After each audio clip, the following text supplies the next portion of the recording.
Hey friends, I am back with my Q2 TBR check-in, except it's not really Q2, it's actually May to July, but whatever.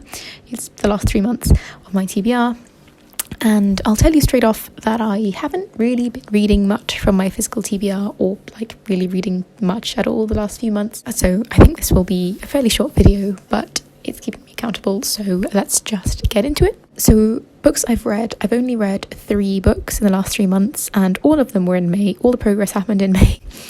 So the first one I read was The Treasury of Aisha by Safiya Rahman. I talked about this little in my May wrap up, but honestly I'm just not knowledgeable enough about hadith scholarship and kind of Islamic scholarly history to review this in the kind of depth that it would need, and I don't want to say anything wrong, so I'm just not going to say anything about how I found it. I also read 10 Steps to Getting and Staying Married, an Islamic Perspective by Ashmal Masroor. This is pretty much what the title says it is, and I thought it was pretty good. I really liked how it combined kind of Islamic wisdom with modern marriage advice. I thought it did a really good job balancing both of those, and it gave quite a lot of interesting activities, thought experiments, practical tips, which I liked. The only thing was that the structure was a bit weird because it starts with activities to do with your spouse, and it's only at the end there's a tiny section on how to actually find a spouse, which seems like the wrong way around, and it's not that much on how to actually get married. But that's a minor thing, and overall I would recommend this if you're looking to get married or recently married, or I guess not so recently married as well. And then finally I read The Fairy Tellers by Nicholas Jubber, which had been a gift from Julie at From Julie Reads when she visited London last autumn, and this was so interesting and just beautifully written. It's so evocative, and I learned so much about the history of fairy tales and how they've spread and been disseminated across history and across the world, and I thought it was really interesting, really great, highly recommend. Then I didn't acquire any new books in May, but then I did add 2 each in June and July. So in June I bought A Bit of Earth by Karuna Riazi and Hammer and Clay by Laura Amy Schlitz, which are the August and September books for the rounds of the Not a Genre Book Club that I'm co-hosting for Cara at Wild Book Garden. So they don't really feel like I'm adding to my TBR because I know I'm going to read them pretty soon, but they are books that I bought, and originally I wasn't going to buy them, but my library only has A Bit of Earth on audio, and I much prefer to read things physically if it's for a live show. I think I take better notes that way for the purpose of discussion. So I did order that one, and while I was ordering that one I came across a second-hand copy of Amber and Clay for £3, so I thought I may as well get it. And then in July was my birthday, and Julie sent me another present, which was The Wisteria Society of Lady Scoundrels by India Holden. And this is a historical romance, I think Victorian, where the main character is a spy or a thief or something, and I know the later books in the series involve pirates, and I think there might be magic involved somewhere. Honestly, as you can tell, I don't really know too much about it in detail, but everything I've heard about this series has been amazing. I know Julie loves it, and I've also heard it compared with Olivia Atwater's Regency Fairy Tale series, which you all know I love. So I've been wanting to read this for a while, and I'm so excited to finally have a copy. Thank you so much, Julie.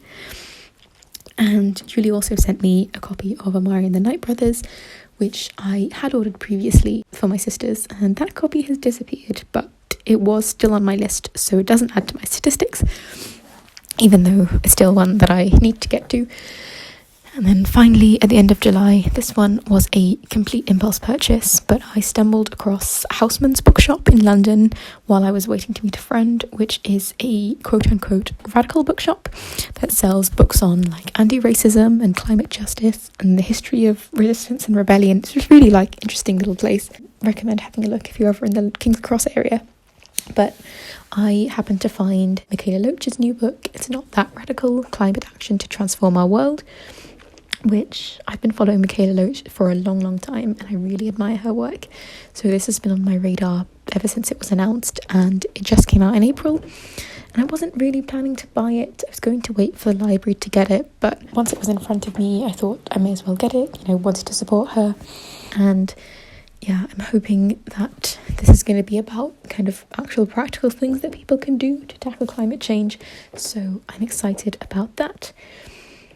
Which means overall I'm at a net +1 for my TBR so far this year, which isn't ideal, although, as I said, technically a bit of earth and amber and clay don't really count, so if you don't count those, it's a net -1, which is still not the best, but I have hope. There's still time. I always tend to read less just generally in the summer because of, being busy with other things, so I'm hoping that in the autumn and winter I'll actually get some of these read.